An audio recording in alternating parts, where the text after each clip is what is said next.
Hujambo na karibu kwa mara nyingine tena mtazamaji wa The World News katika kipindi hiki cha ulimwengu wa siasa. Mimi ni Adam Hussein. Mazungumzo ya Marekani na Iran yapo kwenye mkwamo. Rais wa Marekani anasema hana haraka kukomesha vita na Iran na anaongeza kuwa muda unazidi kuyoyoma kwa jamhuri hiyo ya Kiislamu, kwani meli ya tatu ya Marekani ya kivita ya kubeba ndege za kivita imeshawasili Mashariki ya Kati. Marekani na Iran zimekuwa zikitunishana misuli wakati huu baada ya mazungumzo kuvunjika, lakini pia ni baada ya kila upande kuona kila mmoja amekuwa akivunja kile ambacho wamekubaliana. Marekani ilikuwa ikilalama kwamba Iran imeufunga mlango wa bahari wa Hormuz, lakini Iran ilikuwa ikisema kwamba waliufunga mlango huo kutokana na vita vinavyoendelea huko Lebanon, kwamba ikiwa vita hivi vitasitishwa basi Iran itaamua kufungua mlango wa Hormuz.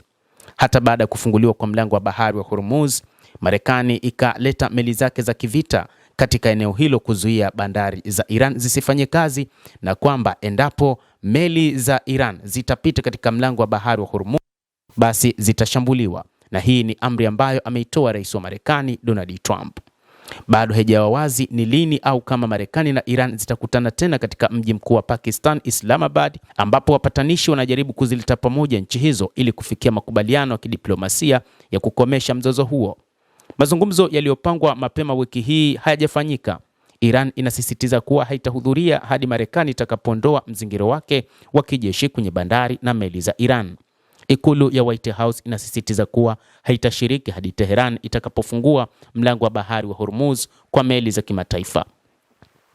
Hata hivyo, viongozi mbalimbali wa kidunia akiwemo Papa Leo wa kanisa Katoliki, wakati akiwa safarini kurudi nyumbani kutoka ziara ya Afrika, alihimiza Marekani na Iran kurudi kwenye meza ya mazungumzo ili kukomesha vita. Kadhalika, wakati huu kinachoonekana ni hali ya uchumi kuyumba kila kukicha. Bei ya mafuta inazidi kupanda kila mahali duniani, na hii inasababisha hali ya maisha kuwa ngumu katika nchi zote ulimwenguni. Rais wa Marekani Donald Trump, ambaye siku ya jana Alhamisi alifuta uwezekano wa matumizi ya silaha za nyuklia dhidi ya Iran, hapo awali alikuwa ameamuru jeshi la wanamaji la Marekani kuharibu boti yoyote ya Iran itakayokamatwa ikitega mabomu huko Hormuz. Manuari tatu za kubeba ndege za kivita ziko katika eneo hilo baada ya meli ya USS George H.W. Bush kuwasili katika bahari ya Hindi. Manuari moja iko katika bahari ya Uarabuni na nyingine iko katika bahari ya Sham. Rais wa Marekani ameamuru jeshi la Marekani kuzifyatulia risasi na kuziangamiza boti ndogo za Iran zinazotega mabomu katika mlango wa Hormuz, na ametangaza hatua hiyo siku ya jana Alhamisi, siku moja baada ya Iran kuonyesha tena uwezo wake wa kuzuia safari za meli kwenye mlango huo wa kimkakati. Ujumbe wake kwenye mitandao ya kijamii kuhusu boti hizo ndogo lilijiri muda mfupi baada ya jeshi la Marekani kukamata meli nyingine ya mafuta inayohusishwa na usafirishaji haramu wa mafuta ya Iran. Anadai kwamba kuna mzozo wa uongozi nchini Iran. Rais huyo amesema mgawanyiko wa uongozi kati ya watu wenye msimamo wa wastani na watu wenye msimamo mkali unaichanganya Iran. Na amesema hayo wakati akizungumza na waandishi wa habari katika ikulu ya White House, akisema hatujui nani ndio kiongozi nchini Iran kwa sababu kuna mabadiliko ya utawala. Khomeini hayupo, aliuawa na timu yake yote pia ikauawa. Kisha kundi la pili likaingia, wote wameuawa, na sasa kuna kundi la tatu na wana wasiwasi kidogo kwamba nao pia wanaweza wakauawa, anasema rais huyo wa Marekani Donald Trump.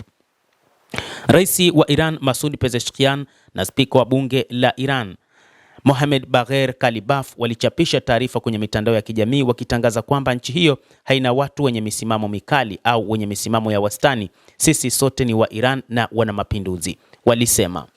Mtazamaji wa The World News, hayo ndio ambayo tunayo kwa sasa. Ni mvutano ambao unazidi kuongezeka kila kukicha kati ya Marekani na Iran, lakini ni wakati ambapo mazungumzo ya Marekani na Iran yakiwa katika mkwamo yasiwe na utatuzi, huku rais wa Marekani akiamini kwamba ni kutokana na mvurugano wa kitaifa, hasa uongozi wa sasa wa Iran ambao umegawanyika kimisimamo. Wapo walio na misimamo mikali na wenye misimamo ya kati. Endelea kutufuatilia, lakini usisahau kulike, kucomment, kadhalika kusubscribe channel yetu hii ili upate habari hizi kwa mapana kupitia The World News. Naitwa Adam Hussein, endelea kuwa nasi wakati wote, endelea kutufuatilia.